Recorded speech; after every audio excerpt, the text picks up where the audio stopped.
কবিতাৰ শিৰোনাম সেই জোনাক নিশাৰ সপোন।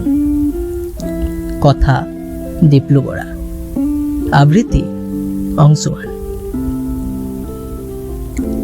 ৰাতি টোপনিত দেখিছিলোঁ এটি জোনাকী সপোন। আছিল দুখন দেউকা মোৰ, ঠিক চৰাইৰ দৰে, যাৰ বাবে মই মুক্ত মনে উৰিব পাৰিছিলোঁ সেই জোনাক ভৰা নিশাটিত। মোৰ মনত যেন আনন্দৰ জোৱাৰ উঠিছিল।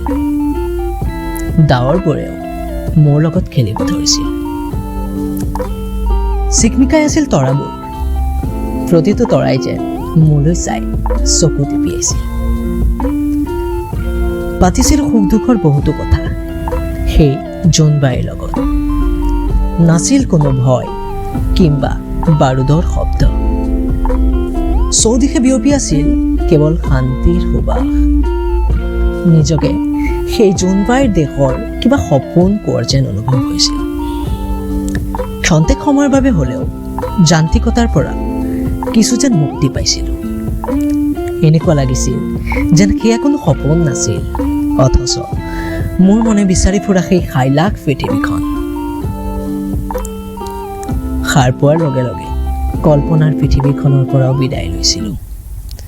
কোনোবা দিনা আকৌ লগ পোৱাৰ কথা দি মিচিকি হাঁহি এটা লৈ পুনৰ বাস্তৱৰ পৃথিৱীত খোজ দিছিলোঁ। ধন্যবাদ।